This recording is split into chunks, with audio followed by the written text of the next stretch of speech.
வார்த்தைக்கு நேராக நம்முடைய கவனத்தை நாம் திருப்பலாம்.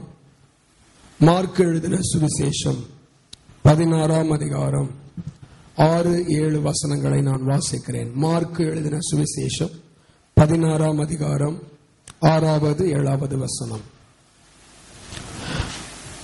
அவன் அவர்களை நோக்கி, பயப்படாதிருங்கள், சிலுவையில் அறையப்பட்ட நசரேயனாகிய இயேசுவை தேடுகிறீர்கள். அவர் உயிர்த்தெழுந்தார், அவர் இங்கே இல்லை. இதோ அவரை வைத்த இடம். நீங்கள் அவருடைய சீஷரிடத்திற்கு பேதுருவிடத்திற்கும் போய், உங்களுக்கு முன்னே கலிலேயாவுக்கு போகிறார், அவர் உங்களுக்கு சொன்னபடியே அங்கே அவரை காண்பீர்கள் என்று அவர்களுக்கு சொல்லுங்கள் என்றான். அன்பின் தெய்வமே, வாசிக்கப்பட்ட உங்களுடைய வார்த்தைகளுக்காக நன்றி சொல்லுகிறேன். ஆண்டவரே, இந்த வார்த்தைகளை நீர் ஆசீர்வதித்திருக்கிறீர், உமக்கு நன்றி ஆண்டவரே. உயிர்த்தெழுந்த எங்கள் ஆண்டவராகிய இயேசு கிறிஸ்து எப்பொழுதும் ஆண்டவரே அப்பா, நீர் எங்களோடு கூட இருந்து எங்களை வழிநடத்தி எங்களை பாதுகாக்கிறதுக்காக ஸ்தோத்திரம். இந்த வார்த்தைகளின்படியே நீர் பேசும், உம்முடைய பிள்ளைகளை ஆசீர்வதியும். உம்மை நம்பி வருகிறவர்களை நீ ஒருபொழுதும் கைவிடுகிற தேவன் அல்ல ஆண்டவரே. நீர் இவர்களை கைவிடாம ஆசீர்வதிக்க வேண்டும் ஆய்ச்சிக்கிறேன் அப்பா. உயிர்த்தெழுந்த இயேசு கிறிஸ்துவுக்குள் இருக்கிற உன்னத வல்லமை எங்கள் ஒவ்வொருவரையும் ஆட்கொள்ளட்டும். இந்த செய்தியை வெப்சைட் மூலமாய் பார்க்கிற ஒவ்வொருவரையும் ஆசீர்வதியும். இந்த வார்த்தை அவர்களுக்குள்ளாகவும் தகப்பனே பெரிய அற்புதங்களை செய்யட்டும். உயிர்த்தெழுந்த இயேசு கிறிஸ்துவின் வல்லமை இந்த செய்தியை கேட்கிற பார்க்கிற ஒவ்வொருவருக்குள்ளும் அபரிமிதமாய் பாய்ந்து செல்ல வேண்டும் ஆய்ச்சிக்கிறேன். தேவ கரத்துக்குள்ள ஒப்புக் கொடுக்கிறேன் இயேசுவின் நாமத்தில் பிதாவே, ஆமென். கர்த்தருடைய பரிசுத்த நாமத்துக்கு மகிமை உண்டாவதாக. ஏறக்குறைய 2000 வருஷங்களுக்கு முன்பதாக ஆண்டவராகிய இயேசு கிறிஸ்து இந்த உலகத்திற்கு வந்து அவர் மரித்த பொழுது அவருடைய சரீரத்தை கொண்டு போய் ஒரு கல்லறைக்குள்ளே அடக்கம் பண்ணினார்கள். கல்லறையில் இருக்கிற அவருடைய சரீரத்தை காணும்படியாக மகதலேனா மரியாளும் மற்ற ஸ்திரீகளும் ஆண்டவராகிய இயேசு கிறிஸ்துவின் பிரேதத்தை காணும்படி சுகந்த வர்க்கங்களையும் கந்த வர்க்கங்களையும் எடுத்துக்கொண்டு கல்லறைக்கு அருகிலே வருகிறார்கள். அப்படி அவர்கள் கல்லறைக்கு அருகிலே வந்த பொழுது கல்லறையை மூடி இருந்த கல் புரட்டி போட்டிருக்க கண்டு அவர்கள் ஆச்சரியப்படுகிறார்கள். அடைக்கப்பட்டிருந்த கல் தள்ளப்பட்டிருக்கிறது. உள்ளே இயேசு கிறிஸ்துவின் சரீரமும் இல்லை. அங்கே வெறும் வெண்மையான வஸ்திரம் மாத்திரம் இருக்கிறது. இவர்கள் கலங்கினவர்களாக, பயந்தவர்களாக, என் நேசரை, எங்கள் ஆண்டவரை யாரோ தூக்கி கொண்டு போய்விட்டார்கள் என்று சொல்லி ஆண்டவருடைய சரீரத்தை கூட விட்டு வைக்கலையே இந்த ஜனங்க அப்படின்னு அவங்க ரொம்ப அங்கலாய்த்து பயத்தோடு கலக்கத்தோடு நின்று அழுது கொண்டிருக்கிறார்கள். அப்பொழுது தேவ தூதன் அவர்களை பார்த்து சொல்றான், நீங்கள் இயேசு கிறிஸ்துவை தேடுகிறீர்கள், இயேசுவை தேடுகிறீர்கள், அவர் இங்கே இல்லை, அவர் உயிர்த்தெழுந்து விட்டார். அல்லேலூயா, அல்லேலூயா. நீங்கள் சிலுவையில் அறையப்பட்ட இயேசுவை தேடுகிறீர்கள், ஆனால் இப்பொழுது சிலுவையில் அறையப்பட்ட இயேசு இல்ல, உயிர்த்தெழுந்த இயேசுதான் இருக்கிறார். அல்லேலூயா. அவர்கள் தேடி வந்தது கைகளிலும் கால்களிலும் ஆணிகளால் கடாவப்பட்டு உடல் முழுக்க காயங்கள் நிரம்பி இருந்த இயேசுவை பார்க்க வந்தார்கள். ஆனா தேவதூதன் அவர்களுக்கு சொன்னார், நீங்கள் சிலுவையில் அறையப்பட்ட இயேசுவை தேடுகிறீர்கள், அவர் இங்கே இல்லை, அவர் உயிர்த்தெழுந்து விட்டார். ஆமென். அல்லேலூயா, அல்லேலூயா, அல்லேலூயா. எல்லா மனிதனுக்கும் இந்த உலகத்திலே 2 நாட்கள் உண்டு. ஒன்று பிறந்த நாள், இன்னொன்று இறந்த நாள். நீங்க ஒரு கல்லறையின் இடத்துக்கும் போய் பாத்தீங்கன்னா பார்ன் டேட் போட்டிருக்கும், இன்னொன்னு கீழே டேட்டும் போட்டிருக்கும். ஒவ்வொரு மனிதனுக்கும் 2 நாள் பிறப்பு நாள் குறிப்பிடுவாங்க. இந்த வயசுல பிறந்த இந்த வயசுல அவர் இறந்துட்டார், அவருக்கு எத்தனை வயசு அப்படின்னு போடுவாங்க. ஆனா இயேசு கிறிஸ்துவுக்கு மாத்திரம் 3 நாள். அல்லேலூயா. ஒன்னு பிறந்த நாள், இன்னொன்னு இறந்த நாள், இன்னொன்னு உயிர்த்தெழுந்த நாள். அல்லேலூயா. தேவன் உயிர்த்தெழுந்த நாள். எல்லா மனிதர்களை பார்க்கிலும் நம்முடைய ரட்சகர் மிக மிக விசேஷமானவர். அதெல்லாம் சுலமித்தி சொன்னா, எல்லா நேசரை பார்க்கிலும் என் நேசர் மிகவும் விசேஷமானவர். ஆமென். மிகவும் விசேஷம். நாம் ஆராதிக்கிற தேவன் மிக மிக மிக விசேஷமான தேவன். அவருடைய வாழ்க்கை விசேஷமானது, அவருடைய பிறப்பு விசேஷமானது, அவருடைய மரணம் விசேஷமானது, அவருடைய உயிர்த்தெழுதல் விசேஷமானது, அவருடைய வருகையும் விசேஷமானது. அல்லேலூயா. எல்லாவற்றிலும் விசேஷம் நிறைந்த ஆண்டவர். ஆமென். ஆண்டவருடைய நாமத்துக்கு மகிமை உண்டாவதாக. பாருங்க, அவர்கள் ஒரு மரித்த பிரேதத்தை தேடி வந்தார்கள். அவர்கள் நினைச்சாங்க எல்லா மனிதர்களைப் போல இவரும் மரித்த கல்லறைக்குள் தான் இருப்பார்.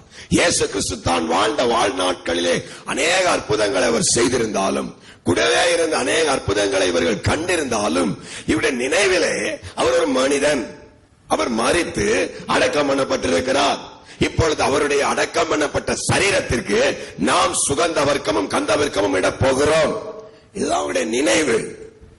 ஆனா அவர்களுக்கு சொல்லப்பட்ட காரியம், லூக்கா எழுதின சுவிசேஷம் 24ஆம் அதிகாரம் 5-6 வசனங்களிலே, அந்த ஸ்திரீகள் பயப்பட்டு அவர்கள் தலை கவிழ்ந்து தரையை நோக்கி என்ன செய்வதென்று அறியாமல் திகைத்துக் கொண்டு நிற்கையிலே, அந்த 2 தூதர்களும் அந்த ஸ்திரீகளை பார்த்து சொன்னாங்க, உயிரோடு இருக்கிறவரை நீங்கள் மரித்தோரிடத்தில் தேடுகிறது என்ன? அவர் இங்கே இல்லை, அவர் உயிர்த்தெழுந்து விட்டார். அல்லேலூயா. அவர் இங்கே இல்லை, அவர் உயிர்த்தெழுந்து விட்டார். ஆமென். அவர் உயிர்த்தெழுந்து விட்டார். அவர்களுக்கு பார்த்து சொன்னாங்க, நீங்க உயிரோடு இருக்கிற ஆண்டவரை நீங்க என்னங்க மரித்த பிரேதம் இருக்கிற இடத்துல வந்து தேடுறீங்க? மரித்த பிரேதம் இருக்கிற இடத்துல தேடுறீங்க. இயேசு தான் வாழும் பொழுதே பல முறை தன்னுடைய சீஷர்களுக்கும் தன்னோடு இருந்தவர்களுக்கும் சொன்னார், நான் மரிப்பேன், 3வது நாள்ல உயிரோடு எழுந்திருப்பேன். பட் மரம் எங்க சரியா அதை ஏற்றுக்கொள்ளல. அவங்க அதை சரியா ஞாபகத்துல வச்சுக்கல. அவங்க as usual வழக்கம் பிரகாரமா செத்தா போய் பால் ஊத்துற மாதிரி, செத்த பொணத்தை பார்க்க வர்ற மாதிரி வராங்க. அவங்களுக்கு தேவதூதர் சொன்னா, உயிரோடு இருக்கிற எங்கள் ஆண்டவரை, உங்கள் ஆண்டவரை நீங்கள் மரித்தோரிடத்தில் தேடுகிறது என்ன? அல்லேலூயா. அல்லேலூயா. இன்னைக்கு அப்படிதான் பல ஜனங்கள், பல கோடி ஜனங்கள் உயிரோடு இருக்கிற ஆண்டவரை தேடாம மரித்த தெய்வங்களை தேடிக்கொண்டிருக்கிறார்கள், மரித்த மனிதர்களை தேடிக்கொண்டிருக்கிறார்கள், மரித்தவர்களை அவர்கள் மகான்கள் என்று சொல்லி, அவர்கள் சித்தர்கள் என்று சொல்லி இப்படி எல்லாம் தேடிக்கொண்டிருக்கிறார்கள். உண்மையாகவே இயேசு உயிரோடு இருக்கிறார். இயேசு உயிரோடு இருக்கிறார். இயேசு உயிரோடு இருக்கிறார். அதுதான் நாம் வாசித்த வெளிப்படுத்தல் 1:18 மரித்தேன், ஆனாலும் இதோ சதா காலங்களிலும் உயிரோடு இருக்கிறேன். ஆமென். உயிரோடு இருக்கிறேன். இயேசு உயிரோடு இருக்கிறார். நம்ம அவர் மரிச்சார் அப்படின்னு அழ வேண்டியது இல்லை. அவர் மரணம் குறிக்கப்பட்டது, ஆனா அவர் எப்பொழுதுமே உயிரோடு இருக்கிறது. அல்லேலூயா. அப்போஸ்தலனாகிய பவுல் அதான் சொன்னார், அவர் எப்பொழுதுமே உயிரோடு இருக்கிற தேவன். அவர் இப்பொழுது மாத்திரம் அல்ல, நேற்று மாத்திரம் அல்ல, அவர் எப்பொழுதும் உயிரோடு இருக்கிற தேவன். அல்லேலூயா. எப்பொழுதுமே உயிரோடு இருக்கிற ஆண்டவர். அல்லேலூயா. ஆண்டவருடைய நாமத்துக்கு மகிமை உண்டாவதாக. எப்பொழுதும் உயிரோடு இருக்கிற ஆண்டவரை நீங்கள் ஆராதித்துக் கொண்டிருக்கிறீர்கள், நீங்கள் ஜெபித்துக் கொண்டிருக்கிறீர்கள், நீங்கள் கைத்தட்டி அவரை மகிமைப்படுத்திக் கொண்டிருக்கிறீர்கள், உபவாசித்து அவருக்கு முன்பாக அழுது கொண்டிருக்கிறீர்கள், ஜெபித்து விசுவாசத்தோடு காத்துக் கொண்டிருக்கிறீர்கள், எல்லாம் செய்கிறீர்களே. அவர் மரித்தார் என்றல்ல, அவர் உயிரோடு இருக்கிறார். அவர் உயிரோடு இருக்கிறார். ஆண்டவர் நாமத்துக்கு மகிமை. இப்பொழுதும் கூட அநேகருக்கு இயேசு உயிர்த்தெழுந்து விட்டார் என்று சொன்னால் நம்புகிறது இல்லை. இயேசு உயிர்த்தெழுந்து விட்டார், இயேசு உயிரோடு எழுந்து விட்டார் என்று சொன்னா சொல்றாங்க, இல்ல இல்ல அப்படிலாம் எழுந்திருக்கலாம் முடியாது அப்படின்னு சொன்னாங்க. என்ன காரணம் அப்படின்னா, அந்த நாட்களிலேயே ஆசாரியர்கள் இதை ஒரு பிளான் பண்ணி வச்சாங்க. மத்தேயு எழுதின சுவிசேஷம் 28ஆம் அதிகாரம் 15வது வசனத்தில் நீங்க உங்க கவனத்தை திருப்புவீங்கன்னா, நீங்க 13வது வசனத்தில் வாசிங்க. நாங்கள் நித்திரை பண்ணுகையில் அவனுடைய சீஷர்கள் ராத்திரியிலே வந்து இயேசுவை களவாய் கொண்டு போய் விட்டார்கள் என்று சொல்லுங்கள். இப்படி சொல்ல சொன்னது பிரதான ஆசாரியன். அல்லேலூயா. இப்படி சொல்ல யாரு? பிரதான ஆசாரியன். நீங்க அதுக்கு மேல 10வது வசனத்துல வாசித்தீங்கன்னா, இயேசு அவர்களை நோக்கி பயப்படாதிருங்கள், நீங்கள் போய் என் சகோதரர் கலிலேயாவுக்கு போகும்படி அவர்களுக்கு சொல்லுங்கள், அங்கே அவர்கள் என்னை காண்பாள் என்றார். அவர்கள் போவையில் காவல் சேவரி சிலர் நகரத்துக்குள்ள வந்து நடந்த எல்லாவற்றையும் பிரதான ஆசாரியர்களுக்கு சொன்னாங்க. வந்து ஆசாரியன் கிட்ட, இயேசு கிறிஸ்து உயிர்த்தெழுந்து விட்டார், அவர் சீஷர்களுக்கு தரிசனமானார், அவர் தம் மரியாளுக்கு தரிசனமானார், அவர் ஸ்திரீகளுக்கெல்லாம் தரிசனமானார். என்ன செய்ய? உடனே ஆசாரியர்கள் சொன்னாங்க, இயேசு உயிர்த்தெழுந்துட்டார்னு சொல்லிடாத, வெளியே உயிர்த்தெழுந்துட்டார்னு சொல்லாத. யார் கேட்டாலும் நாங்க தூங்கிட்டோம். 11 சீஷர்கள் வந்து இயேசுவோட பாடியை தூக்கிட்டு போயிட்டாங்க அப்படின்னு சொல்லுங்க. எனக்கு உள்ள பாடி இல்ல, சரீரம் இல்ல. சரீரம் எங்கன்ற கேள்வி வரும். சரீரம் எங்கன்ற கேள்வி வந்தா நீ என்ன சொல்லணும்னா, நாங்கள் நித்திரை பண்ணுகையில் அவனுடைய சீஷர்கள் ராத்திரியில வந்து அவனை களவாய் திருடி கொண்டு போய் விட்டார்கள் என்று சொல்லுங்கள். இது தேசாதிபதிக்கு, அதாவது ராஜாவுக்கு தெரிஞ்சா நாங்கள் அவரை சம்மதப்படுத்தி உங்களை தப்புவிப்போம் என்றார்கள். அவர்கள் சம்திங் வாங்கிக் கொண்டு தங்களுக்கு போதிக்கப்பட்டபடியே, அல்லேலூயா, அவர்கள் பணத்தை வாங்கிக் கொண்டு தங்களுக்கு ஆசாரியர்கள் போதிக்கப்பட்டபடியே செய்தார்கள். இந்த பேச்சு யூதர்களுக்குள்ளே, அதாவது இந்த நிருபம் எழுதுகிற வரைக்கும் பிரசித்தமாயிடுச்சு. இந்த பைபிள் இந்த சம்பவம் எழுதுற வரைக்கும் அப்படியே பிரசித்தமாயிடுச்சு. பாதி பேர் இயேசு உயிர்த்தெழுந்துட்டார் நம்பணும், மீதி பேர் என்ன நம்பணும் அப்படின்னா, இயேசுவை சீஷர்கள் திருடிக்கிட்டு போயிட்டாங்க. ஏன்னா காவல் காத்த காவல்காரங்க எல்லாம் வெளியே போய் என்ன பண்ணிட்டாங்க, பணத்தை வாங்கிட்டு இந்த செய்தியை பரப்ப ஆரம்பிச்சிட்டாங்க. நற்செய்தியை பரப்ப ஒரு கூட்டம், துர்ச்செய்தியை பரப்ப ஒரு கூட்டம். அல்லேலூயா. இந்த நாளையும் கிறிஸ்துவின் உயிர்த்தெழுதலையே இந்த குழப்பம். கிறிஸ்துவின் உயிர்த்தெழுதலுக்குள்ளேயே ஒரு கூட்டம் சொல்லுது இயேசு உயிர்த்தெழுந்து விட்டார், இன்னொரு கூட்டம் சொல்லுது இல்ல இல்ல, பணத்தை சீஷர்கள் வந்து நைட்ல என்ன பண்ணிட்டாங்க, திருடி கொண்டு போய் விட்டார்.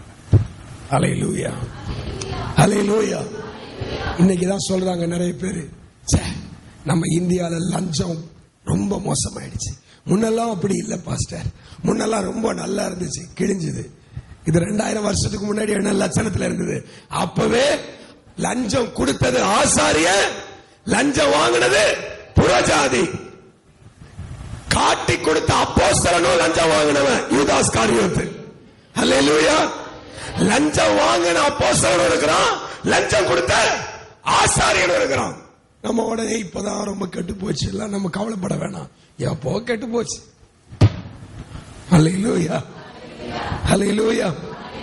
இப்பதான் ஏதோ ஐயோ நம்மளை பத்தி இப்படி சொல்றாங்க, நம்ம ஊழியத்தை பத்தி அப்படி பேசுறாங்க, இவங்களை பத்தி இப்படி சொல்றாங்க. இல்ல இல்ல, இயேசுவை பத்தி அப்ப ஏடாகூடமா பேசிட்டாங்க. நம்ம எல்லாம் எந்த மூளைக்கு. அல்லேலூயா.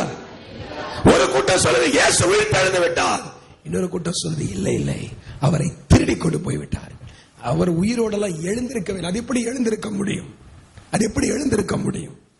இந்த செய்தி பிரசித்தமாகுது, இந்த செய்தி அப்படியே பிரபலமாயிட்டே வருது, இந்த செய்தி அப்படியே ஜனங்களுக்குள்ள அறிவிக்கப்படுது. நான் யோசித்து பார்த்தேன், இயேசு கிறிஸ்து ஏன் உயிர்த்தெழுந்தார்? இயேசு ஏன் உயிர்த்தெழுந்தார்? பல நேரங்களில் பல விதமா இந்த வார்த்தைகளை பிரசங்கித்திருந்தாலும், நேற்று இரவில் நான் ஜெபிக்கும் பொழுது என் இருதயத்துக்குள்ள அந்த கேள்வி ஒன்றுதான், இயேசு ஏன் உயிர்த்தெழ வேண்டும்? அவருடைய காரியம் பிதா என்ன எழுதி அவர்கிட்ட கொடுத்த அம்சார்னா, நீ கீழே போ, மனுஷனா சஞ்சரி, மனுஷனா வாழு, ஒரு தாய் தகப்பனுக்கு பிள்ளையா இரு, 30 வயசு வர்றப்ப ஞானஸ்நானம் எடு, 3.5 வருஷம் ஊழியம் செய், அதற்கு பிற்பாடு கல்வாரி சிலுவையை சுமந்து பாடுகளை எல்லாம் பட்டு ஆணிகளால் அடிக்கப்பட்டு மரித்து உன் ஜீவனை கொடு. இது வரைக்கும் தான் இயேசு கிறிஸ்துவுக்கு கொடுக்கப்பட்ட பிரமாணம். ஏன்னா மரணம் வரைக்கும் தான் அவருடைய செயல். ஆனா பைபிள் சொல்லுது, அவர் மரிச்சு அவர் 3ஆம் நாள் உயிர்த்தெழுந்து இன்னொரு 40 நாள் இந்த பூமியில உட்கார்ந்திருந்தாராம். அல்லேலூயா. அப்ப இயேசு ஏன் உயிர்த்தெழுந்தார்? ஏன் உயிர்த்தெழுந்து 40 நாள் இந்த பூமியில இருந்தார்? ஏன் 40 நாள் இந்த பூமியில இருந்தார்? நான் யோசித்து பார்த்தேன். ஒருவேளை இயேசு கிறிஸ்து மரித்து தன்னுடைய ஜீவனை கொடுத்து அப்படியே அரூபமாய், அதாவது ஆவியா பரலோகத்துக்கு மேல போயிட்டு இருக்கலாம், அப்படியே மேல போயிட்டு இருக்கலாம். ஏன்னா மரணத்தோட ஒரு வேலை சொல்லுங்க முடிஞ்சு, பினிஷ்ட். அவர் தான் சொன்னாரு எல்லாம் முடிந்தது. இதுக்கப்புறம் ஏதாவது இருக்கா? ஒண்ணும் இல்ல. அது சொல்லிட்டு தான் அவர் சொன்னார் எல்லாம் முடிந்தது அப்படின்னு சொல்லி, பிதாவே உம்முடைய கைகளில் என் ஆவியை ஒப்புவிக்கிறேன் ஒப்பு கொடுத்து முடிச்சிட்டாரு. இப்ப முடிச்ச ஆண்டவர் பரதேசம் போயிட்டு மறுபடியும் பூமியில வந்து 40 நாள் அவர் தன்னை தன்னுடைய சீஷர்களுக்கும் மற்றவர்களுக்கும் வெளிப்படுத்தி காண்பித்தார். நான் நினைச்சேன், ஏன் ஆண்டவர் உயிர்த்தெழ வேண்டும்? ஏன் உயிர்த்தெழுந்து தம்மை வெளிப்படுத்த வேண்டும்? அப்படின்னா அதுக்கு ஒரு முக்கியமான காரணம் இருக்கிறது. ஆண்டவருடைய நாமத்துக்கு மகிமை உண்டாகும். அப்போஸ்தலர் நடபடிகள் புஸ்தகம் 1ஆம் அதிகாரம் 3வது வசனம். அவர் பாடுபட்ட பின்பு, நல்ல கவனிங்க, 40 நாள் அளவும் அப்போஸ்தலருக்கு தரிசனமாகி தேவனுடைய ராஜ்யத்தை குறித்து அவர்களுடனே பேசி அநேக தெளிவான திருஷ்டாந்தங்களினாலே அவர்களுக்கு தம்மை உயிரோடு இருக்கிறவராக காண்பித்தார். அல்லேலூயா. இயேசு கிறிஸ்து ஏன் உயிர்த்தெழுந்தார்? முதலாவது, இயேசு ஏன் உயிர்த்தெழுந்தார்னா, சீஷர்கள் எல்லாரும் ஒரு காரியத்தை நம்ப வேண்டும், இயேசு எப்பொழுதும் உயிரோடு தான் இருக்கிறார். ஆமென். அவர் உயிர்த்தெழுதலிலே உள்ள மிக மிக முக்கியமான முதல் காரணம், நான் மரிக்கவில்லை, நான் உயிரோடு தான் இருக்கிறேன். பைபிள் சொல்லுது அவர் மரித்தார், சிலுவையில ஜீவனை கொடுத்தார். அப்படியே மேல போயிட்டு இருக்கலாம். ஆனா இங்க ஆண்டவர் யோசித்து பார்க்கிறார் அப்படின்னு நான் நினைக்கிறேன். என்னையே நம்பி வந்த ஜனங்கள் உண்டு. என்னையே நம்பி தன் ஆஸ்தியை விட்டு, தன்னுடைய தாய் தகப்பனை விட்டு, தன்னுடைய படவை விட்டு, எல்லாவற்றையும் விட்டு ஆண்டவரை நம்பி வந்த சீஷர்கள் உண்டு. ஏராளமான ஸ்திரீகள் உண்டு. அந்த நாட்களில் சுகத்தை பெற்ற லாசருவின் குடும்பம் உண்டு. இன்னும் எத்தனையோ பெரும்பாடுள்ள ஸ்திரீ, அவருடைய குடும்பம் உண்டு. நீ எவ்வளவோ குடும்பங்கள், ஆண்டவர் மூலமாய் அற்புதம் பெற்ற எத்தனையோ விசுவாசிகள் உண்டு. எல்லாரும் என்ன நினைச்சாங்கன்னா, நம்ம ஆண்டவர் நம்ம கூட இருக்கிறார், நம்ம ஆண்டவர் நம்ம கூட இருக்கிறார், இயேசுப்பா மேசியா நம்ம கூட இருக்கார், நம்ம வாழ்க்கை நல்ல ஆசீர்வாதமா இருக்கும், நம்ம மேசியா நம்மை காப்பாற்றுவார், நம்ம மேசியா நம்மை ஆசீர்வதிப்பார், நம்ம மேசியா நம்மை பரலோகத்துக்கு அழைத்து கொண்டு போவார். இப்படியே அவங்க ஆண்டவரை நல்ல உறுதியாய் பற்றி விசுவாசத்தோட வந்துகிட்டே இருந்தாங்க. திடீர்னு பார்த்தா ஒரு நாள் பிடிச்சி இயேசுவை சிலுவையில் அடிச்சிட்டான். எல்லாருக்கும் பக்கனாய் போச்சு. இவர் கூடவே இருப்பார் நினைச்சோமே, இவர் நம்மளை ஆசீர்வதிப்பார் நினைச்சோமே, இவர் ஆண்டவர் ஆண்டவர் ஆண்டவர் என்று நம்ம கொண்டாடணுமே, இவர் மரிச்சிட்டாரே. நான் யோசித்து பார்த்தேன், ஒருவேளை எல்லா இருதயமும் சோர்ந்து போயிருக்கும், எல்லா இருதயங்களும் சோர்ந்து போயிருக்கும். பாருங்க, நீங்க சர்வசாதாரணமா ஒரு மரணத்தை குறித்து நினைக்க வேண்டாம். மரணம் உண்மையாகவே மிக மிக பெரிய வலி உள்ளது. அது நடந்த குடும்பங்கள்ல மட்டும்தான் அது உணர முடியும். ஒரு கூடவே இருந்த ஒரு உறவு, கூடவே இருந்த ஒரு நபர் நம்ம விட்டு போவார் அப்படின்னு சொன்னா, நம்ம விட்டு அவங்க இறந்துருவாங்க அப்படின்னு சொன்னா, உண்மையாகவே அது தாங்கிக் கொள்ளவே முடியாத ஒரு காரியம். அது அவ்வளவு சீக்கிரம் ஏதோ நம்ம ஒரு ஆறுதல் கூட்டம் நடத்துறோம், இல்ல வருஷம் ஒரு கன்வென்ஷன், ஒரு வருஷம் ஸ்தோத்திர கூட்டம் அவங்களுக்கு நடத்துறோம் அப்படின்னா அது சாதாரணமானது இல்லை. அது ஒருவேளை அந்த நாள்ல வர்றவங்க ஏதோ ஜெபம் பண்ணிட்டு ஏதோ அந்த குடும்பத்துக்கு ஆறுதல் சொல்லிட்டு போயிடலாம். பட் அதுல பாதிக்கப்பட்டவங்க இருக்காங்கல்ல, அவங்க மனசை விட்டு அது ஒரு நாளும் விலகவே விலகாது, அது மனசை விட்டு போவே போவாது. அவங்க கூடவே இருந்த நினைவுகள், அவங்க அவங்களோடு பேசின வார்த்தைகள், அவங்க அவங்களோடு நடந்த நடக்கைகள், இது ஒரு நாளும் அது மறக்கவே முடியாது. நான் விசுவாசிக்கிறேன், அன்னைக்கு மரியாளும் அவரோடு கூட இருந்த ஸ்திரீகளும் கூடவே இருந்த சீஷர்களும் இந்த துக்கத்தால தான் ஆட்கொள்ளப்பட்டிருக்கணும். இந்த துக்கம் உங்களை அப்படியே நிரப்பி இருக்கணும். ஐயோ, இயேசு எங்க கூடவே இருந்தாரே, இயேசு எங்க கூட இப்படி பேசினாரே. பேதுரு நினைச்சிருப்பான், ஐயோ கடல் மேல அப்படி நடந்து வந்தார் ஆண்டவர், அந்த ஆண்டவர் இன்னைக்கு உயிரோடு இல்லையே. வாழும் பொழுது எவ்வளவு அருமையான வார்த்தைகளை எங்களுக்கு சொன்னார், எவ்வளவு மலை பிரசங்கங்களை பண்ணி எங்களை காப்பாற்றினார், பெரிய வனாந்திரத்தில் கூட அப்பத்தை கொடுத்து எங்களை ஆதரித்தார். அந்த ஆண்டவர் இல்லையே. அந்த ஆண்டவர் எப்படி பேசினார், அந்த ஆண்டவர் கூட இருந்து எப்படி சிரிச்சார், அந்த ஆண்டவர் கூட எப்படி இருந்த அற்புதங்களை செய்தார். இதையெல்லாம் கண்ணார கண்ட ஜனங்களுக்கு திடீர்னு ஒரு மரணம். நான் நினைக்கிறேங்க, ஒருத்தர் கூட அந்த நாள்ல நார்மல் மைண்டுக்கு வந்திருக்கவே மாட்டாங்க. நார்மல் மைண்டுக்கு வந்திருக்கவே மாட்டாங்க. ஏன்னா இயேசு கிறிஸ்து அப்படி தன்னுடைய ஜனங்களை பாதுகாத்து நடத்தினார். அல்லேலூயா. ஒரு இடத்துல கூட தேவன் தன்னுடைய சீஷர்களையோ தன்னுடைய குடும்பத்தையோ மற்ற யாரையுமே விடவே இல்லை. அவர்கள் அனைத்து அனைத்து அனைத்து சேர்த்து வைத்திருந்த தேவனா. நீங்க யோசித்து பாருங்க, மரியாள் வந்து நின்று அழுதிருப்பா. அவங்க அம்மா, இயேசு கிறிஸ்துவின் அம்மா, என்ன நினைச்சிருப்பா? ஐயோ, குற்றமே இல்லாத என் மகன், ஒரு தவறுமே செய்யாத என் மகன், ஒரு பாவமும் செய்யாத என் மகன், என் மகனை தூக்கி இப்படி சிலுவையில் அடிச்சுட்டாங்களே, என் மகன் மரிச்சு போயிட்டானே, இந்த காயம் ஆறி இருக்கும்னு நினைக்கிறீங்களா? இந்த காயம் ஆறி இருக்குமா? இந்த துக்கம் போயிருக்குமா? சீஷர்கள் பயந்து போய் ரூமுக்குள்ள உட்கார்ந்து கலங்கிக்கிட்டு இருக்காங்க. அவங்க, ஐயோ எங்களை நடத்துறனாரே, எங்க கூட வரனாரே, அந்த துக்கம், எங்க போதகர் எங்க பாஸ்டர் எங்களை விட்டு போயிட்டாரு, அந்த துக்கம் ஆறி இருக்காது. எல்லாம் துக்கத்தோட இருக்காங்க. அதனால தாங்க இயேசு உயிர் தெழுந்து, இல்ல இல்ல, உங்க துக்கங்களை மாற்ற, உங்க சோகங்களை போக்க, உங்க வருத்தங்களை நீக்க. நீங்க நினைக்கிறீங்க நான் மரிச்சிட்டேன், இல்ல, நான் சதா காலமும் உயிரோடு இருக்கிறேன்.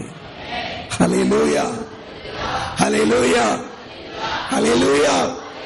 அவங்க இருதயம் இயேசு உயிர் தெழுந்த தரிசனத்தை கண்ட உடனே அவங்களுக்குள்ள வந்த உற்சாகம் இருக்குது, அவங்களுக்குள்ள வந்த தைரியம் இருக்கிறது, அவங்களுக்குள்ள வந்த நம்பிக்கை இருக்கிறது. நான் விசுவாசிக்கிறேன், அன்றைக்கு இயேசு நான் மரிக்கவில்லை, நான் உயிரோடு இருக்கிறேன். அல்லேலூயா, அல்லேலூயா. ஒருவேளை நீ வருத்தத்தோடு இருந்தா, ஒருவேளை நீ வேதனையோடு இருந்தா, ஒருவேளை நீ கலக்கத்தோடு இருந்தா, ஒருவேளை கடந்த நாள்ல நடந்த சம்பவம் உன்னை பாதித்திருந்தா, இன்னைக்கு நீ உற்சாகமாய் வாய் திறந்து சொல், என் மீட்பர் உயிரோடு இருக்கிறார். ஹல்லேலூயா, ஹல்லேலூயா. இயேசு உயிரோடு இருக்கிறார், இயேசு உயிரோடு இருக்கிறார். இதை நிரூபிக்கதான் ஆண்டவர் உயிர் தெழுந்தும் 40 நாள் இந்த பூமியில பைபிள் சொல்லுது தன்னை உயிரோடு இருக்கிறவராக அவளுக்கு காண்பித்தார், தரிசனம் கொடுத்து காண்பித்தார், பேசி காண்பித்தார். இன்னைக்கு உங்களோடு பேசி அவர் உயிரோடு இருக்கிறேன், உயிரோடு இருக்கிறேன், உயிரோடு இருக்கிறேன் வெளிப்படுத்திக் கொண்டிருக்கிறார். ஆமென்.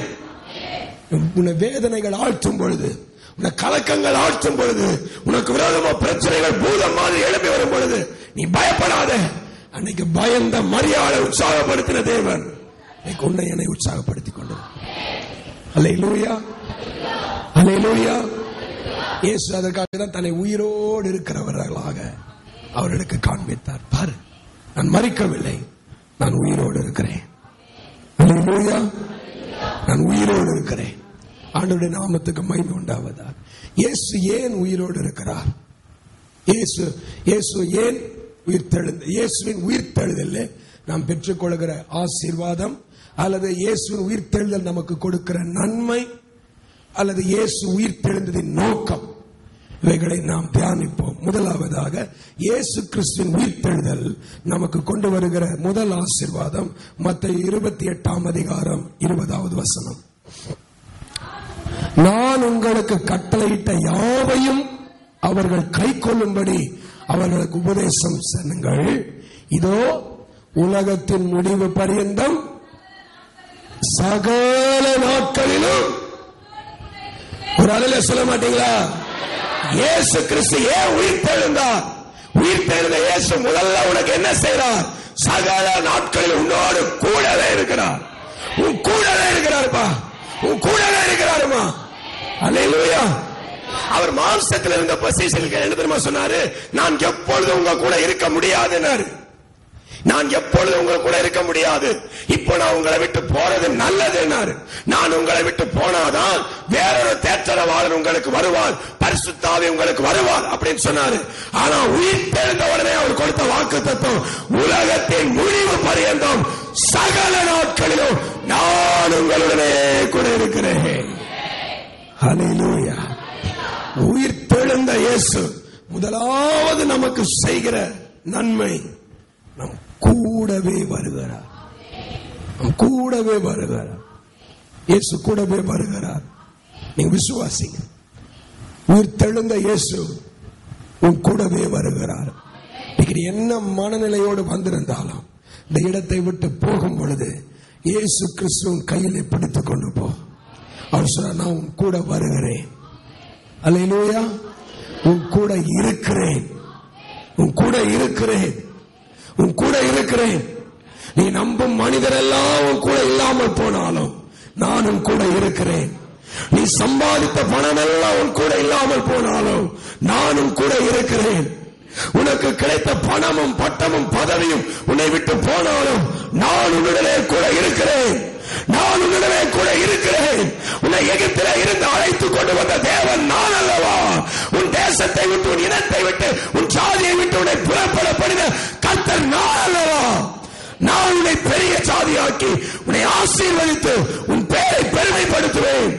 உன்னோடு இருப்பேன், உன்னோடு இருப்பேன், உன்னோடு இருப்பேன். ஹல்லேலூயா. Thank you Jesus. அருமையான கர்த்தருடைய பிள்ளையே, நீ விசுவாசி. உயிர் தெழுந்த இயேசு நம் கூடவே இருக்கிறார். ஆமென், ஆமென், ஆமென். ஒவ்வொரு தேவ பிள்ளையை முழு நிச்சயமா விசுவாசிக்கலாம். இயேசு உயிர் தெழுந்து வந்ததனுடைய முதல் நோக்கம் என் கூடவே இருக்கிறதுக்காக. இயேசு இல்லைன்னா உயிர் தெழுந்து அவர் 40 நாள் இங்கே இருக்க வேண்டிய அவசியமே இல்லை. அவர் சீஷரிடத்தில் சொன்னார், 40 நாள் அவர்கள் கூட இருந்தது மாத்திரமல்ல, உலகத்தின் முடிவு பரியந்தம் உங்களுடனே கூட இருக்கிறேன். ஹல்லேலூயா. அப்ப நான் விசுவாசிக்கிறேன். தேவனுக்கு தெரியும் சீஷர்கள் உலகத்தின் முடிவு வரைக்கும் இருக்க முடியாது. அப்ப சீஷர்களுக்கு அப்புறம், அப்போஸ்தலர்களுக்கு அப்புறம் வேற ஒரு அப்போஸ்தலர் வருவார்கள். அந்த அப்போஸ்தலருக்கு அப்புறம் வேற ஒரு அப்போஸ்தலர் வருவார்கள். அவங்களுக்கு அப்புறம் இன்னும் என்னுடைய பிள்ளைகள் சீஷர்களால் எனக்கு மாறி என்னுடைய வார்த்தைகளை சுமந்து கொண்டு இந்த உலகம் எங்கும் பிரகாசிப்பார்கள். அவர்கள் என் வார்த்தைகளை கை கொள்ளும் பொழுதே நான் அவர்களுடைய கூட இருப்பேன். ஆமென். ஹல்லேலூயா, ஹல்லேலூயா. அதனாலதான் இயேசு சொன்னார், நீ விசுவாசியாக்காத, நீ சகல ஜாதிகளை சீஷனாக்கு, எல்லா ஜாதிகளையும் சீஷனாக்கு. ஏன்னா என் பிள்ளைகளோடு உயிர் தெழுந்த இயேசுவாகி நான் இருக்க விரும்புகிறேன், இருக்க விரும்புகிறேன். நான் பயத்தோடு, ஆண்டவரே என்னோடு கூட இருக்கிறேன். ஆமென், ஹல்லேலூயா. ஒருவேளை நீங்க தனிமையில் இருந்தா நான் உங்களுக்கு சொல்றேன், நீங்க தனிமையில இல்லை. இயேசு உயிர் தெழுந்த நோக்கத்தை தெரிஞ்சுக்கோங்க. உங்க கூட இருக்கிறதுக்காக தான் உயிர் தெழுந்தார். ஆமென். அவர் ரொம்ப விரும்புகிறார், உங்க கூட இருக்கிறத விரும்புகிறார், உங்க கூட வாசம் பண்றத விரும்புகிறார், உங்களுக்குள்ள உலாவ விரும்புகிறார், உங்களை ஆசீர்வதிக்க விரும்புகிறார். நான் உன்னோடு இருந்து உன்னை ஆசீர்வதிப்பேன் என்று சொன்ன ஆண்டவர், நான் உன்னோடு கூட இருந்து உனக்கு செய்யும் காரியம் பயங்கரமாயிருக்கும் என்று சொன்ன ஆண்டவர் நம்மோடு கூட இருக்க விரும்புகிறார். நம்ம உறவுகள் எல்லாம் நம்ம கூட எப்பொழுதுமே இருக்க முடியாது. ஆனா எந்த சூழ்நிலை இருந்தாலும் தேவன் நம்மோடு இருப்பார். ஆமென். மரண இருளின் பள்ளத்தாக்கிலே நடந்தாலும் எந்த பொல்லாப்புக்கும் பயப்பட மாட்டேன். ஆமென். எந்த பொல்லாப்புக்கும் பயப்பட மாட்டேன். என்ன ரீசன்? தேவரீர் என்னோடு கூட இருக்கிறேன். ஹல்லேலூயா. என்னோடு கூட இருக்கிறேன். இன்னைக்கு உயிர் தெழுந்த ஆராதனையிலே நாம் பெற்றுக் கொள்ளுகிற முதல் நன்மை, தேவன் கூடவே இருக்கிறார். ஹல்லேலூயா. கூடவே இருக்கிறார், கூடவே இருக்கிறார். ஹல்லேலூயா. அது வரைக்கும் பாருங்க, இந்த சீஷர்கள் அவ்வளவு பயந்த சுபாவம் உள்ளவர்களா இருந்தாங்க. நான் இந்த வேத பகுதியெல்லாம் வாசித்த பொழுது ரொம்ப ஆச்சரியப்பட்டேன். இன்னைக்கு நம்ம ஈஸ்டர் ஆராதனை எப்படி இருந்துச்சு சொல்லுங்க? மகிமையா இருந்துச்சு, வல்லமையா இருந்துச்சு, அவ்வளவு ஆர்ப்பரிப்பா இருந்துச்சு, அவ்வளவு நல்ல கை தட்டி நம்ம மகிமைப்படுத்தி பாட்டு பாடி ஆண்டவர் அப்படி கொண்டாடணும். ஆனா ஃபர்ஸ்ட் ஈஸ்டர் ஆராதனை எப்படி இருந்துச்சு தெரியுமா? பயந்து கதவெல்லாம் பூட்டிட்டு 12 சீஷர்களும் பயந்து போய், ஐயோ இயேசு மரிச்சு போயிட்டார், மரிச்சு போயிட்டார், மரிச்சு போயிட்டார், அப்படி பயத்தோட இருந்துச்சு. அல்லேலூயா. ஆனா இயேசு அவங்க பயத்தை எல்லாம் போக்க 40 நாள் கூடவே இருந்து, எப்பா நான் மரிக்கல, நான் உயிரோடு இருக்கிறேன், எனக்கு மரணமே கிடையாது, எந்த மரணமும் என்னை ஜெயிக்க முடியாது, எல்லா சத்துருவையும் நான் ஜெயிச்சிட்டேன் அப்படின்னு ஆண்டவர்கள் இருதயத்தை பலப்படுத்தினார். எந்த சீஷர்கள் பயந்தார்களோ, எந்த சீஷர்கள் இயேசுவை குறித்து கேட்டால் நடுங்கினார்களோ, எந்த சீஷர்கள் புறஜாதிகளுக்கு பயந்த கதவை பூட்டினார்களோ, அவங்க அப்போஸ்தல நடவடிக்கைகள் 4ஆம் அதிகாரம் 33வது வசனத்துக்கு வரும்பொழுது அங்கே எழுதப்பட்டிருக்கிறவங்க என்ன செய்தார்கள்னு அப்போஸ்தலர் 4:33 வாசிங்க. கர்த்தராகிய இயேசுவின் உயிர்த்தெழுதலை குறித்து அப்போஸ்தலர்கள் மிகுந்த பலமாய் சாட்சி கொடுத்தார்கள்.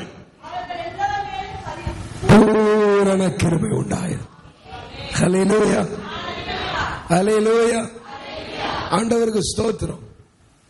முதல்ல இயேசு உயிர் தெழுந்துட்டார் என்ற செய்தி வந்தாலும் இவன் பயத்தோட தான் இருந்தான். இவனுக்கு பயம்தான் இருந்துச்சு. சரி, இயேசு உயிர் தெழுந்துட்டாரு, அவர் அப்படி இருக்காரு, இப்படி. நாம எதுக்கு வெளிப்படுத்துற விசேஷத்தை இன்னைக்கு வாசித்தோம்னா, உயிர் தெழுந்த இயேசு எப்படிலாம் இருக்கிறாரு நீங்க தெரிஞ்சுக்கிறதுக்காக தான் நான் வாசிக்க சொன்னேன். அவர் தலைமுடி எப்படி இருந்துச்சு, அவருடைய வஸ்திரம் எப்படி இருந்துச்சு, அவருடைய பாதம் எப்படி இருந்துச்சு, அவருடைய சத்தம் எப்படி இருந்துச்சு. ஒருவேளை இதெல்லாம் நீங்க தெரிஞ்சு வாசித்தீங்களோ இல்ல கட கட கடன்னு ஏதோ படிக்கிற மாதிரி படிச்சுட்டு போனீங்களோ எனக்கு தெரியாது. வீட்டுல போய் வேணா வாசித்து பாருங்க. அங்க இயேசுவினுடைய சத்தம் எப்படி இருந்துச்சு எழுதியிருக்கு. இயேசுனுடைய கலர், அவர் என்ன கலர்ல இருந்தார் தெரியுமா? அவர் வெண்மையும் சிகப்பும் கலந்த மாதிரி இருந்தார். அல்லேலூயா. வெள்ளையா இருந்தார் இல்ல, வெள்ளையான ரத்தம் இல்லாத ஆளு கூட வெள்ளையா இருப்பான். ஆனா இயேசு எப்படி இருந்தார் தெரியுமா? வெண்மையும் சிகப்பும் கலந்து. அல்லேலூயா. நான் கடந்த நாள் சில ஃபாரினர்ஸ் பார்த்தேன். அவன் எப்படி இருந்தா தெரியுமா? அப்படி வெள்ளையும் சவுப்பு, அவனுக்கு கலரே சொல்ல முடியல, அப்படி சவுப்பா, அது வெள்ளையா சவுப்பா சொல்லவே முடியும். அப்பதான் நினைச்சேன், ஓ எங்க ஆண்டவர் இப்படிதான் இருந்திருப்பாரு. அல்லேலூயா. அவர் வெண்மையும் சிகப்பு நிறமும் கலந்தது போல இருந்தது. அப்படியே சத்தம் அப்படி பழக்கிற மாதிரி. அல்லேலூயா. ஆண்டவர் நாமத்துக்கு மகிமை உண்டாகுது. அதனாலதான் அவரை பார்த்த உடனே, எப்பவுமே இந்த பூமியில இருந்தா மார்ல சாஞ்சிக்கிற யோவான் அப்ப பார்த்த உடனே கால்ல விழுந்துட்டான். அல்லேலூயா. இந்த யோவானுக்கு மட்டும் எப்பவுமே ஒரு பழக்கம், எல்லா சீஷர்களும் இயேசுவோட காலடியில உட்கார்ந்தாங்கன்னா யோவான் மட்டும் வந்து டபால்னு மார்ல சாஞ்சிருவான். இந்த உலகத்துல இருந்தப்போ அவர் மார்ல வந்து படுத்துப்பான். ஆண்டவருக்கு ஸ்தோத்திரம். அல்லேலூயா. நான் விசுவாசிக்கிற அந்த மார்ல நமக்கும் இடம் கொடுப்பாரு. ஹல்லேலூயா. நான் சாய்ந்து கொள்ள ஒரு மார்பு உண்டு, என்னை அரவணைக்கிற ஒரு மார்பு உண்டு, என்னை கட்டி அணைத்துக் கொள்ளுகிற ஒரு மார்பு உண்டு. ஹல்லேலூயா. இந்த நாளைக்கு எத்தனை பாஸ்டர் இந்த மாதிரி தன்னுடைய சீஷர்களுக்கு இடம் கொடுப்பான். ஆனா பாருங்க, அந்த போதகர், அந்த ரபூனி தன் மார்பிலே சாய்ந்து தன்னுடைய சீஷனை அப்படி அரவணைச்சது. மார்பிலே சாய்ந்து அவ்வளவு உரிமையா அப்படி இருந்தவன் இப்ப இயேசுவை பார்க்கிறான். உயிர் தெழுந்த இயேசுவை மகிமையா இருக்கிறார், வெண்மைய சிறப்பா இருக்கிறார், அவருடைய பாதங்கள் வெண்கலத்தை போல உறுதியா இருக்குது. இத பார்த்தோம், ஐயோ நம்ம கீழே பார்த்த இயேசு சத்தியமா இல்ல, இவர் சர்வ வல்லமை உள்ள தேவன் பாதத்துல செத்தவனை போல விழுந்தான்னு எழுதிருக்கு. செத்த போனா எப்படிங்க விழும்? நீங்க கற்பனை பண்ணி பார்த்திருக்கீங்களா? நான் கற்பனை பண்ணி பார்த்து ஒரு நாள் விழுந்து மண்டையை உடைச்சுனேன். நான் உண்மையா சில நேரத்தில் வசனத்தெல்லாம் சின்ன வயசுல நிறைய அப்ளை பண்ணிருக்கிறேன். செத்தவன மாதிரி எப்படி விழுறது அப்படின்னு. அவ்வளவுதான், பொங்குன்னு ஒரு இடிதான் இடிச்சது. ஐயோயோ, அப்ப யோவான் விழுந்தானே, என்ன ஆயிருப்போம்? செத்தவனை போல போனா அப்படிதானே விழும். போனா என்ன, கையை வச்சுட்டு இப்படி உட்காரலாமா இப்படி உட்காரலாமான்னு பார்த்தா உட்காரும். செத்தவனை போலனா அது ஃப்ரீஸ் ஆயிடும் உடனே பாடி. அப்படியே இப்படி விழுமோ, செத்தவனை போல அவருடைய பார்வை. அவனால் அந்த மகிமையை தாங்கவே முடியல. அல்லேலூயா, அல்லேலூயா. தேவன் இதைத்தான் தம்முடைய சீஷரை வெளிப்படுத்தினார். பார், நான் உயிரோடு இருக்கிறேன், நான் உயிரோடு இருக்கிறேன். அல்லேலூயா. இத கேட்டு 40 நாள் தாங்க கேட்டான். 40 நாள் கேட்டதுக்கு அப்புறம் எவனெல்லாம் பார்த்து பயந்தானோ அவனுக்கு முன்னாடி போய் சொன்னான், இயேசு உயிரோடு இருக்கிறார். ஹல்லேலூயா. எங்க ஆண்டவர் உயிரோடு இருக்கிறார். எங்க இயேசு மரிக்கவில்லை. பைபிள் சொல்லுது, இயேசு கிறிஸ்துவின் உயிர்த்தெழுதலை குறித்து அப்போஸ்தலர்கள் மிகுந்த பலமாய் சாட்சி கொடுத்தார்கள். இன்னைக்கு நீயும் நானும் என்ன ஊழியம் செய்யணும்னா கர்த்தரை குறித்து சாட்சி கொடுக்கணும். ஆமென். நம்ம சொல்லணும், எங்க இயேசு உயிரோடு இருக்கிறார், எங்க இயேசு உயிரோடு இருக்கிறார், எங்க இயேசு உயிரோடு இருக்கிறார். நீ இந்த சாட்சி கொடுத்து பார். அன்னைக்கு சீஷர்கள் மேல பூரண கிருபை உண்டானது போல உனக்கும் எனக்கும் கர்த்தர் பூரண கிருபை தர வல்லவர். ஆமென். இன்னைக்கு பூரணமான கிருபை வேணும்னா வேற ஒண்ணு வேண்டாங்க. உங்களுக்கு சொல்லிக்கோங்க, மற்றவர்களுக்கு சொல்லுங்க, இயேசு உயிரோடு இருக்கிறார். ஹல்லேலூயா. சொல்லுவீங்களா? இயேசு உயிரோடு இருக்கிறார், இயேசு உயிரோடு இருக்கிறார், இயேசு உயிரோடு இருக்கிறார். கொஞ்சம் கண்ணு மூடி நம்ம பிரச்சனை எல்லாம் பார்த்து பிரச்சனையை இடது கையில வச்சுட்டு வலது கையில சொல்லுங்க, இயேசு உயிரோடு இருக்கிறார், இயேசு உயிரோடு இருக்கிறார், இயேசு உயிரோடு இருக்கிறார், இயேசு உயிரோடு இருக்கிறார், இயேசு உயிரோடு இருக்கிறார், இயேசு உயிரோடு இருக்கிறார்.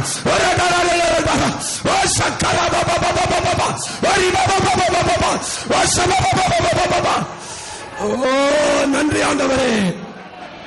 பிரச்சனை ஒண்ணுமே இல்லைங்க, உயிரோடு இருக்கிற இயேசுக்கு முன்னாடி. ஆமென். நமக்கு முன்னாடி இருக்கிற பிரச்சனை ஒண்ணுமே இல்லை, ஒண்ணுமே இல்லை. நம்ம முன்னாடி இருக்கிற பிரச்சனை இதுக்கு சமம், ஒண்ணுமே இல்லை. இயேசு உயிரோடு இருக்கிறார். ஹல்லேலூயா. பைபிள் தான் எழுதிருக்கு, ஒண்ணுமே இல்லை. அவர் இருக்கிறார், அவர் உயிரோடு தான் இருக்கிறார், அவர் என் கூட தான் இருக்கிறார் அப்படின்னு நான் தெரிஞ்சுக்கிட்டேன்னா என் முன்னாடி இருக்கிற வியாதி, எனக்கு இருக்கிற பலவீனம், எனக்கு இருக்கிற பாடுகள், என்னை நோக்கி வருகிற பிரச்சனைகள் எதுவுமே ஒண்ணும் இல்லை. ஹல்லேலூயா. இயேசு கிறிஸ்துவின் உயிர்த்தெழுதல் முதலாவது நம்முடைய வாழ்க்கையில கொண்டு வருகிற ஆசீர்வாதம் நம்முடைய கூடவே தேவனை இருக்க வைக்க. ஆமென். இயேசுவின் உயிர்த்தெழுதல் தான் தேவ பிள்ளைகளுடைய வாழ்க்கையிலே கிருபையை கொண்டு வருகிறது. இந்த கிருபை எப்படி நமக்கு கிடைச்சு தெரியுமா? பைபிள் சொல்றது இயேசு கிறிஸ்துவின் உயிர்த்தெழுதலினால. ஆண்டவர் நாமத்துக்கு மகிமை. இரண்டாவதாக இயேசுவின் உயிர்த்தெழுதல் நமக்கு கொடுக்கிற இன்னொரு ஆசீர்வாதத்தை குறித்து பார்க்கலாம்.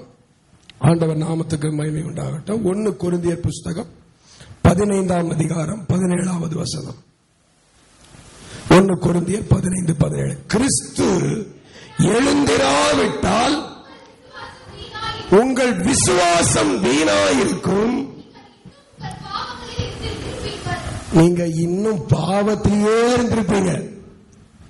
கிறிஸ்து எழுந்திருக்காவிட்டால், அப்ப இயேசுவின் உயிர்த்தெழுதல் நமக்கு என்னத்தை கொண்டு வருது அப்படின்னா, இயேசுவின் உயிர்த்தெழுதல் நம்முடைய விசுவாசத்தை பிரயோஜனமுள்ள அர்த்தமுள்ளதாய் மாற்றுகிறது. பவுல் அப்போஸ்தலன் சொல்லுகிறான், கிறிஸ்து எழுந்திருக்காவிட்டா உன் விசுவாசம் வீணா போயிருக்கும், உன் நம்பிக்கையே வீணா போயிருக்கும். அப்ப இயேசு ஏன் உயிர்த்தெழுந்தார்னா உன் நம்பிக்கையை அர்த்தமுள்ளதாய் மாற்ற. நீ நம்பி இருக்கிற நம்பிக்கை அதை வாய்க்க பண்ண, உன் நம்பிக்கையை தேவன் நிறைவேற்ற உயிர்த்தெழுந்தார். ஹல்லேலூயா. ஓ, நான் ரொம்ப இந்த வார்த்தையை நேசிச்சேன். கிறிஸ்து எழுந்திருக்காவிட்டால் என் விசுவாசம் வீணா போயிருக்கும், என் நம்பிக்கை வீணா போயிருக்கும், நான் பாவத்திலே இருந்து பாவியாவே செத்து நரகத்துக்கு போயிருப்பேன். இயேசுவின் உயிர்த்தெழுதல் என் நம்பிக்கையை இன்றைக்கு பிரயோஜனம் உள்ளதாய் மாற்றி இருக்கிறது. ஹல்லேலூயா, ஹல்லேலூயா. ஆண்டவருடைய நாமத்துக்கு மகிமை உண்டாகட்டும். இப்ப நீங்க விசுவாசிங்க. இன்னைக்கு நம்ம விசுவாசம் எல்லாம் எப்படி பிரயோஜனம் உள்ள விசுவாசமா மாறிச்சு? எப்படி நம்ம ஜெபிச்ச அற்புதம் நடக்குது, எப்படி ஆண்டவர் நம்ம சபையின் மூலமா அற்புதங்களை செய்கிறார். இப்ப கூட கேட்டமே, போன் கேன்சர் வந்தா சுகமாகாது. போன் கேன்சர் வந்தா எலும்புகளை எல்லாம் அரிச்சு கையை எடுக்கிற சூழ்நிலைகள், காலையை எடுக்கிற சூழ்நிலைகள் வரும். மனுஷனை சீக்கிரமா சாவடிச்சிடும். எப்படி அந்த அற்புதம் நடந்துச்சு? எப்படி இயேசு கிறிஸ்து அந்த போன் கேன்சரை ஒண்ணுமே இல்லாம பண்ணார்? அந்த அம்மா 1 வாரம் 2 வாரம் இல்லைங்க, பல மாதங்கள் என்னிடத்துல வந்து கண்ணீர் வடிச்சு ஜெபிச்சிருக்கிறாங்க. அவங்களால இப்படி கையை தூக்க முடியாது. சொல்லுவாங்க, ஐயோ பாஸ்டர் என்னால முடியல பாஸ்டர், எனக்கு ரொம்ப வலிக்குது பாஸ்டர், எனக்கு 2 பிள்ளைங்க, நான் வீட்டு வேலை செஞ்சு என் குடும்பத்தை காப்பாற்றணும், எனக்கு என்னால முடியல, அப்படி கதறி அழுதுருக்கிறாங்க. அவங்களுக்காக ஜெபிச்சோம். உயிர் தெழுந்த இயேசு இன்னைக்கு உயிரோடு இருக்கிறார். ஹல்லேலூயா. இந்த குட் ஃப்ரைடே சர்வீஸ்க்கு வந்தாங்க. அவங்க எப்படி சொன்னாங்க தெரியுமா? ஹல்லேலூயானாங்க. ஹல்லேலூயா. இப்படி கூட அசைக்க முடியாம இருந்த கையை வைத்து சொன்னாங்க, ஹல்லேலூயா ஹல்லேலூயா ஹல்லேலூயா ஹல்லேலூயா. எப்படி இந்த அற்புதம் நடக்குது? நம்ம விசுவாசம் இயேசு உயிர் தெழலனா வீணா போயிருக்கும். அப்ப இயேசு கிறிஸ்துவின் உயிர் தெழுதல் நமக்கு நம்பிக்கை கொடுக்குது. இல்ல, எங்க அப்பா மரணத்தையே ஜெயிச்சிருக்கிறார், இந்த வியாதி ஏமாத்திரம். ஆமென். எங்க அப்பா மரணத்தையே ஜெயிச்சு இருந்தார், எனக்கு வந்த கடன் பிரச்சனை ஏமாத்திரம். எங்க அப்பா இந்த மரணத்தையே ஜெயிச்சார், என் குடும்பத்தில் வந்திருக்கிற சண்டை ஏமாத்திரம். இயேசு எல்லாவற்றையும் ஒன்றுமில்லாமல் போக வல்லவர். இன்னைக்கு அந்த நம்பிக்கையில தாங்க மேலும் மேலும் மேலும் கர்த்தருக்குள்ளாய் விசுவாசத்தில் பலப்பட்டு கொண்டிருக்கிறோம். ஆமென். அப்ப இயேசு கிறிஸ்து ஏன் எழுந்தார்? 2வது விசுவாசிங்க, உங்க விசுவாசத்தை பிரயோஜனமுள்ள அர்த்தமுள்ளதாய் மாற்ற. இன்னைக்கு நம்முடைய விசுவாசத்துக்கெல்லாம் கர்த்தர் ஒரு உயிரை கொடுக்கிறார். அவர் உயிர் தெழுந்த ஆராதனையில இன்றைக்கு செத்த விசுவாசம் எல்லாம் உயிருள்ள விசுவாசமாய் மாறுகிறது. இயேசுவின் நாமத்தில் மாறட்டும். செத்த விசுவாசங்கள் உயிருள்ள விசுவாசமாய் மாறட்டும். கிரியை இல்லாத விசுவாசம் எல்லாம் கிரியை உள்ள விசுவாசமாய் மாறட்டும். ரட்சகர் அற்புதம் செய்ய வல்லவரார், ரட்சகர் அற்புதம் செய்ய வல்லவராக இருக்கிறார். ஹல்லேலூயா ஹல்லேலூயா. இவங்களுக்கு என்ன விசுவாசம் இருந்துச்சு சீஷர்களுக்கு அப்படின்னா, அவங்க நான் சொன்னேன் இல்லையா, இப்படியாவது எங்க ஆண்டவர் எங்களை ரட்சிப்பார், மேசியா எங்களை ரட்சிப்பார், கிறிஸ்து எங்களை ரட்சிப்பார். இவர் செத்த உடனே எல்லாரும் என்ன நினைச்சிட்டாங்கன்னா, கதை முடிஞ்சு போச்சு, இனி ஒன்னும் நடக்க போறது இல்ல, ஏன்னா மேசியாவையே இவனுங்க சாவடிச்சிட்டாங்க, இனி என்ன நடக்க போகுது? இந்த எம்மா ஊருக்கு 2 சீஷர்கள் நடந்து போயிட்டு இருந்தாங்க.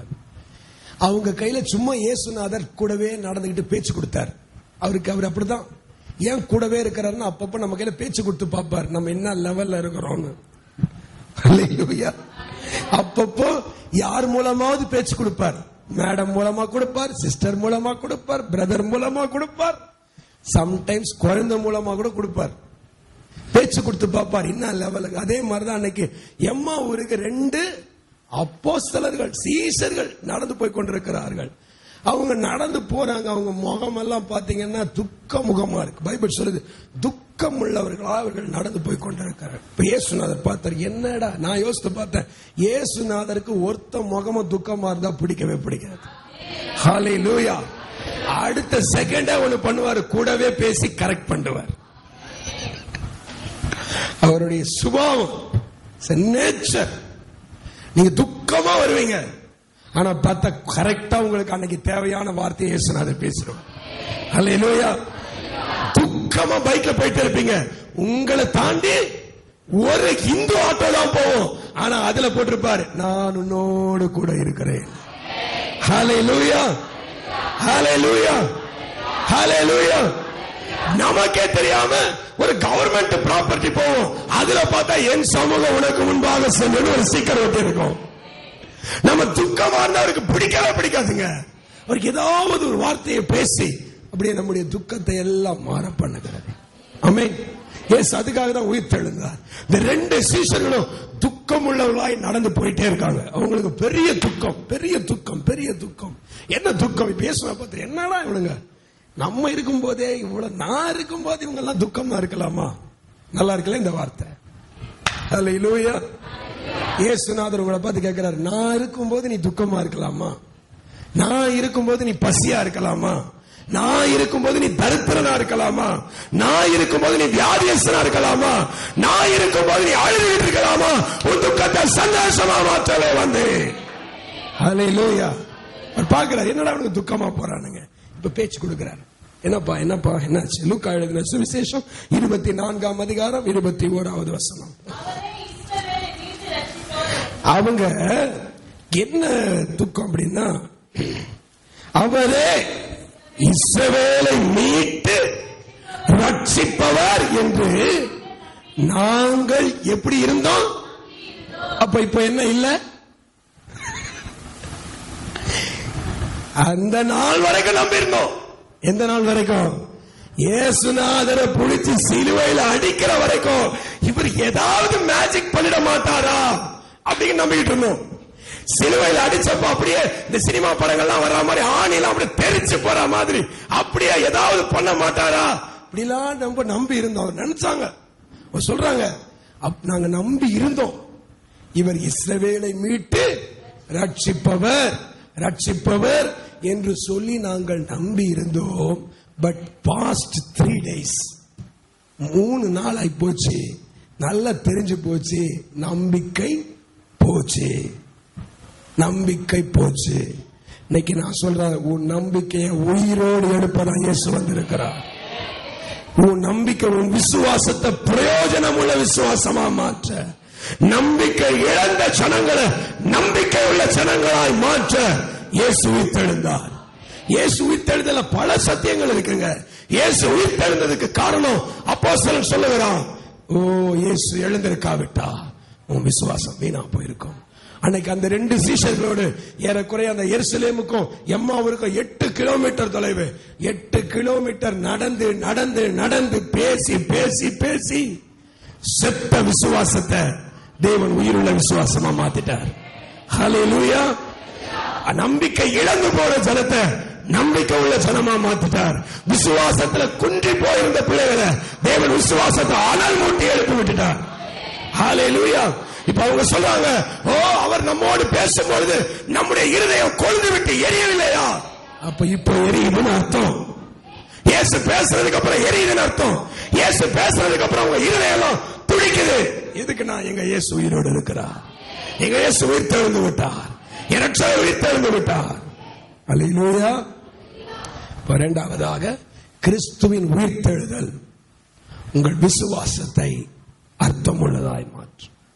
உங்கள் நம்பிக்கை இன்றைக்கு இயேசு மறுபடியும் புதுப்பிக்கிறார். ஆமென். இயேசு புதுப்பிக்கிறார். கடைசியா ஒரு காரியம் மட்டும் சொல்லி நான் உங்களுக்காக ஜெபிக்கிறேன். மூன்றாவதாக இயேசு கிறிஸ்துவின் உயிர்த்தெழுதல் நம்முடைய வாழ்க்கையிலே என்ன செய்கிறது? அப்போஸ்தலனாகிய பேதுரு எழுதின முதலாம் நிருபம் 1ஆம் அதிகாரம் 4வது வசனம். பேதுரு எழுதின முதலாம் நிருபம். இயேசு கிறிஸ்து மரித்தோரிலிருந்து எழுந்ததினாலே அழியாததும் மாசற்றதும் வாடாததுமாகிய சுதந்திரத்துக்கு ஏதுவாக ஜீவனுள்ள நம்பிக்கை உண்டாகும்படி தமது மிகுந்த இரக்கத்தின்படி நம்மை மறுபடியும் ஜெனிப்பிக்கிறார்.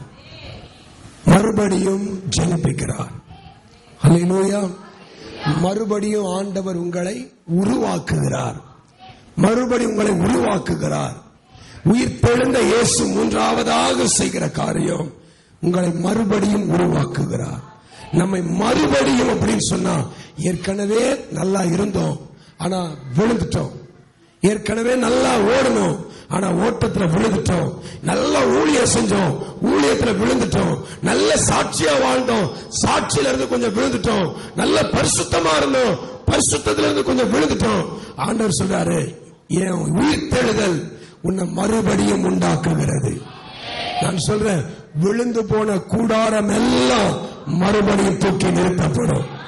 உன் கூடாரம் விழுந்திருந்தா இன்னைக்கு விசுவாசி, உன்னை தேவன் மறுபடியும் தூக்கி நிறுத்தவே எழுந்திருக்கிறார். ஹல்லேலூயா. எங்கள் அன்பான நல்ல தகப்பனே, ஆசீர்வதிக்கப்பட்ட வேலைக்காக நன்றி சொல்லுகிறோம். வந்த ஒவ்வொரு பிள்ளைகளையும் ஆசீர்வதியும், ஒவ்வொருடைய குடும்பத்தையும் ஆசீர்வதியும். உயிர்த்தெழுந்த இயேசு கூடவே வருகிறார். எங்கள் நம்பிக்கையை அர்த்தமுள்ளதாய் மாற்றுகிறார். எங்களை மறுபடியும் ஜீவிப்பிக்கிறார். ஆண்டவரே, உயிர்த்தெழுந்த இயேசுவை கொண்டாடுகிற இந்த வேளையிலே நாங்கள் மறுபடியும் உயிர்ப்பிக்கப்படுகிறோம். நாங்கள் மறுபடியும் உயிர்ப்பிக்கப்படுகிறோம். ஆண்டவரே, எங்கள் உலக பிரகாரமான வாழ்க்கை, எங்கள் ஆவிக்குரிய வாழ்க்கை மறுபடியும் உயிர்ப்பிக்கப்படுகிறது. ஆண்டவரே, எங்கள் ஜீவியம் மறுபடியும் உயிர்ப்பிக்கப்படுகிறது. எங்களோடு கூடவே வருகிறார். எங்களோடு கூடவே வருகிறார். எங்களோடு கூடவே வருகிறார். எங்கள் நம்பிக்கை அர்த்தமுள்ளதாய் மாற்றுகிறார். இந்த வார்த்தைகளின்படியாக உடைய பிள்ளைகளை ஆசீர்வதித்தருளும். இந்த குடும்பங்களை ஆசீர்வதித்தருளும். வியாதி பலவீனங்களை நீக்கி போடும். கடன் பிரச்சனை எல்லாவற்றையும் நீக்கி போடும். பரிபூர்ண சுகத்தையும் ஆசீர்வாதத்தையும் சமாதானத்தையும் ஐஸ்வர்யத்தையும் கர்த்தருக்கு கொடுத்து வழி நடத்தும். எல்லா துதியும் காணவும் மகிமையும் ஒருவருக்கே எடுக்கிறோம். ஆண்டவர் இயேசு கிறிஸ்துவின் நாமத்தில் ஜெபிக்கிறோம் நல்ல பிதாவே, ஆமென். என் ஆத்துமாவே கர்த்தரை ஸ்தோத்திரி, என் முழு உள்ளமே அவர் பரிசுத்த நாமத்தை ஸ்தோத்திரி. என் ஆத்துமாவே கர்த்தரை ஸ்தோத்திரி, கர்த்தர் செய்த சகல உபகாரங்களையும் மறவாதே. Amen. Praise the lord, praise the lord. கர்த்தர் ஒவ்வொருவரையும் ஆசீர்வதிப்பார். எல்லாருக்கும் மறுபடியும் என்னுடைய ஈஸ்டர் நல்வாழ்த்துக்கள். கடவுள் உங்களை ஆசீர்வதிப்பாராக. ஆமென்.